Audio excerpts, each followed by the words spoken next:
ஒரு பெரிய டவுட் தாத்தா. இன்னைக்கு ஏதோ மீனாட்சி அம்மன் பூதவாகத்துல வர போறாங்களாமே. பூதம்னா கோஸ்ட் தானே? அப்ப கோஸ்ட் மேல ஏறி வர போறாங்களா? பூதம்னா கோஸ்ட்னு நீ இங்கிலீஷ்ல நினைக்கிற. இது சிவபெருமானுக்கு நிறைய உதவியாளர்கள் இருப்பாங்க, சர்வன்ட்ஸ் இருப்பாங்க. அவங்களுக்கு பேரு பூத கணங்கள் அப்படின்னு பேரு. அது மாதிரியான ஒரு பூத கணம். இன்னொன்னு பாரு, இந்த பாரு, இந்த பக்கம் திரும்பி பாரு. இது என்ன தெரியுமா? இதுல மீனாட்சி அம்மை மட்டும் அன்னவாகனத்துல வர்றாங்க. அன்னம்னா என்னன்னா ஸ்வான். நீ சொல்ற பார்க்குறதுல வாத்து பாப்பையில அது மாதிரி அந்த அன்ன வாகனத்தில் வர்றாங்க. எடுத்து கும்பிட்டுக்கோ. சரி தாத்தா, நாளைக்கு வரலாம்.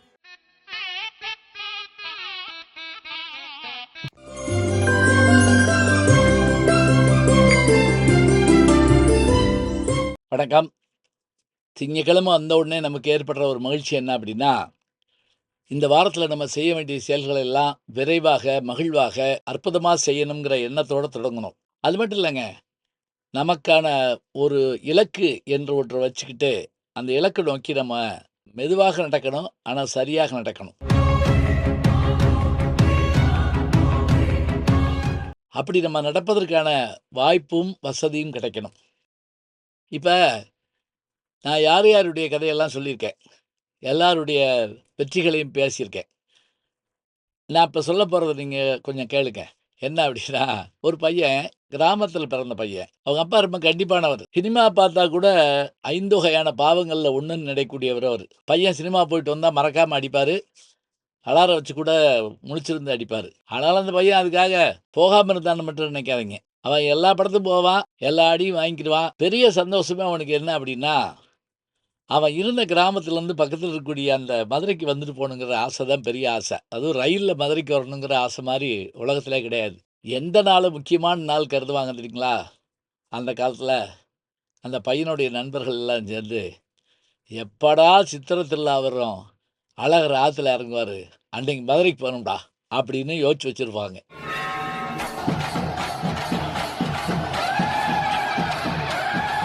அப்படி யோசிச்சு வச்சிருக்கக்கூடிய அந்த நண்பர்கள் கூட்டம்லாம் சேர்ந்து ஏதோ இருக்கிற காசை வச்சுக்கிட்டு ரயிலில் என்ன 4 நாள் இருந்தால் மதுரையில் வந்து இறங்கிடலாம், 25 பைசா. அந்த மாதிரி கிளம்பி போய் அழகரை பார்க்க போகிறோம்னா சரின்னு அனுப்பி விட்ருவாங்க. அதில் புறப்பட்டு அந்த பையங்க போவாங்க. போனால் என்ன திட்டம் தெரியுமா? அழகரை பார்க்குறது ஒரு பக்கம், 5 படமாவது பார்த்து பண்ணும்டா. 5 படங்க. அதாவது காலையில் ஒன்று, மத்தியானம் ஒன்று, சாயங்காலம் ஒன்று, செகண்ட் ஷோ ஒன்று. அப்புறம் இந்த அழகர் ஆற்றுல இறங்குறாரு எதிர் சேவைக்காக ஏதாவது ஒரு தேட்டரில் மிட் நைட் ஷோன்னு ஒன்று போட்டு விடிய காலம் வரைக்கும் ஓடிக்கிட்டு இருக்கோம். அதையும் பார்த்துவிட்டு அப்படியே போய் ஆற்றுல குளிச்சுட்டு, என்ன ட்ரெஸ் இல்லாமல் தனியாக கொண்டு போயிருக்க போகிறாங்க, ஒன்றும் கிடையாது. அப்படியே ஈரோட நின்றுக்கிட்டு அழகர் வந்துடுவார். எங்கனையாவது புளியோரை கொடுப்பா தான் சுண்டல் கொடுப்பா வாங்கி தின்னுட்டு திரும்ப அழகரை பார்த்துட்டு சந்தோஷப்பட்டு ரயில் ஏறி ஊருக்கு வந்து அடுத்த வருஷம் அழகர் வர்ற வரைக்கும் அதை பற்றி பேசிக்கிட்டே இருப்பாங்க அந்த பையன். இப்போ பாருங்க, சினிமா பார்க்காதேன்னு சொல்லி அடி வாங்கியிருக்கான் அந்த பையன். மதுரைக்கு போகிறதுங்கிறது பெரிய ஆச்சரியம் அந்த பையனுக்கு. அழகரை பார்க்குறது தான் அது மாதிரி சந்தோஷம் எதுவும் கிடையாது. ஆனால் கிட்ட நெருங்க முடியாது அழகரை. அப்படியே லட்சக்கணக்கான பேருக்கு நடுவில் திரிவான் அந்த பையன். அப்புறம் எப்படியோ முன்னுக்கு வந்தான்னு வச்சுங்களேன். முன்னுக்கு வந்து படிச்சு கிடிச்சு வந்துட்டான். வந்து ஒரு ஆச்சரியம், அந்த அழகரை வர்ணிச்சு பேசுறதுக்கு மதுரையில் ஒரு லோக்கல் டிவியில் அந்த பையனை தான் கூப்பிட்றாங்க. அழகரை 10 லட்சம் பேருக்கு நடுவில் பார்க்க முடியாமல் நின்று அந்த பையன் ஒரு 10 அடியில் நின்று வர்ணனை பண்ணுற அளவுக்கு கிட்ட வந்துட்டான். அழகர் கூப்பிட்டுக்கிட்டார் வா அப்படின்னு. அதோட மட்டும் இல்லை, கொஞ்ச நாள் கழித்து சேட்டலைட் டிவியில் அந்த பையன் பேச ஆரம்பித்தான். அழகருடைய அந்த பெருமையை சொல்லும் போது உலகம் பூரா பார்த்துட்டு அந்த பையனை பாராட்டுச்சு. சினிமாவில் கதை சொல்கிறதுக்காக பெரிய நடிகர் கூப்பிட்டு கதையெல்லாம் கேட்டு நடிக்க வச்சு விட்டார். அந்த பையன் நடிகனாகவும் ஆயிட்டான். சின்னத்திரையா அதுலேயும் இருந்தான். யூடியூப் சேனலாக அதையும் தொடங்கினான். எங்கே மதுரைக்கு போகிறதே ஆச்சரியம்னு இருந்த பையன் உலகத்தோட மறுபக்கம் இருக்கக்கூடிய அமெரிக்கா, கனடா, ஆஸ்திரேலியா, நியூசிலாந்து வரைக்கும் போயிட்டு வந்துட்டான். இப்போ நினச்சி பாருங்க, அந்த பையன் சாதாரணமாக இருந்த அந்த பையன், அவன் பணக்கார வீட்டு பையனும் இல்லை, ஒன்றும் இல்லை.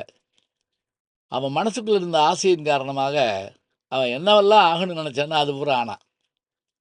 ஆனால் அவன் என்ன செய்வான் தெரியுமா? காலையில் அவங்க அப்பா பூஜைக்கு பூ எடுக்க போவான். பொன்னியின் செல்வன் வரக்கூடிய சேந்தன் அமுதன் மாதிரி. அப்படி பூ எடுக்க போகிறப்ப என்னென்ன யோசிக்கிறானோ அந்த யோசிச்சது பூரா அவன் வாழ்க்கையில் நடந்துச்சுன்னு வச்சுக்கோங்களேன்.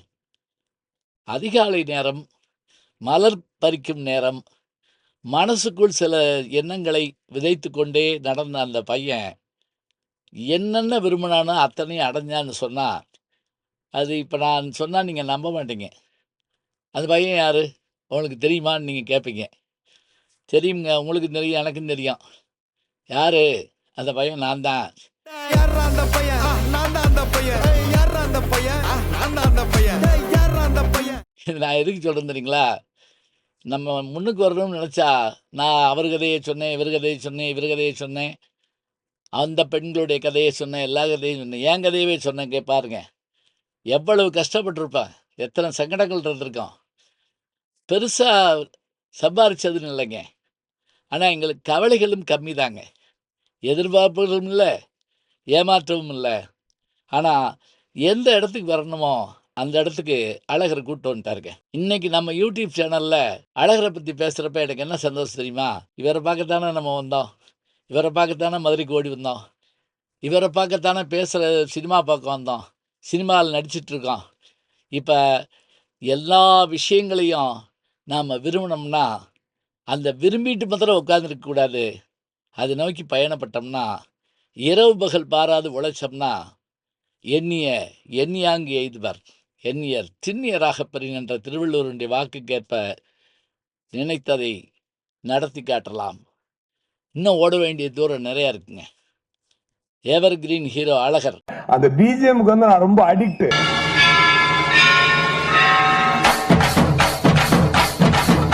வர்றப்பெல்லாம் அவரை போய் பார்த்து பேச போகிறோம், சந்திக்க போகிறோம். சில நேரங்களில் அழகர் வெளியில் போகிறப்ப நான் அந்த உள்பிரகாரத்தில் உற்சவமூர்த்தி ஏறி அமைதியாக உட்காந்துருப்பாருங்க. யார்? நம்ம கள்ளழகர். இவரை பார்க்கத்தானே அந்த கோடிக்கணக்கான கூட்டம் கூடுது அப்படின்னு நான் ஆச்சரியப்பட்டு அவரை பார்த்துக்கிட்டு இருப்பேன். அமைதியாக இருப்பார் அழகர். சந்தொடு காரகிலும் சுமந்து தடங்கள் பொருது பந்து இழியும் சிலம்பாரிடை மாலிரும் சோலை நின்ற சுந்தரனை சுரும்பார் குழல் கோதை தொகுத்துரைத்த செந்தமிழ் பத்தும் வல்லார் திருமாலடி சேர்வார்களே. அவன் அந்த அமைதியாக இருக்கிற அழகர் தான் அந்த குதிரையில் ஏறி வந்து ஆற்றுல இறங்குறப்ப அப்படி சீற்றம் கொள்கிற அந்த போர் குணத்தோடு வர்ற மாதிரி நமக்கு தோணுங்க. ஆனால் அது போர் குணம் இல்லை, அது அருள் குணம்தான். அவரை பார்க்க வந்ததால் நான் வெற்றியடைந்தேன். எதெல்லாம் என்னுடைய வாழ்க்கையில் நடக்கணும்னு நினச்சனோ அதெல்லாம் நடப்பதற்கான காலம் எனக்கு கை கொடுத்தது. நண்பர்கள், உறவினர்கள், மற்றவர்கள், ஆசிரியர்கள், பெற்றோர்கள் எல்லாருமா சேர்ந்து என்னை கொண்டு வந்து ஒரு இடத்துக்கு நிறுத்துகிறாங்க. அப்படின்னா, வெல்லும் வரை குதிரை போல ஓடு, வென்ற பிறகு குதிரையை முந்தி கொண்டு ஓடு, ஓடிக்கொண்டே இருப்போம். அது அழகர் குதிரையாக இருந்தாலும் சரி, காலம் என்ற குதிரையாக இருந்தாலும் சரி, வெற்றி நமக்குத்தான். நல்ல செய்திகளை நாளும் சிந்திப்போம், நாளை சந்திப்போம். வணக்கம். ஜி ஞானசம்பந்தன் யூடியூப் சேனல் பாருங்கள். உங்களை தேடியே உங்கள் வீட்டுக்கு வருது. கேட்காம ஒரு விஷயம் உங்களை தேடி வருது பாருங்கள், அதை பிடிச்சி வச்சுக்கோங்க. நம்முடைய ஜி ஞானசம்பந்தன் யூடியூப் சேனலை தொடர்ந்து எக்ஸலம், இன்ஸ்டாகிராம், ஃபேஸ்புக், வாட்ஸ்அப் என்று அனைத்து தளங்களிலும் நாம் இயங்கிக் கொண்டிருக்கின்றோம். நீங்களும் எங்களோடு வாருங்கள்.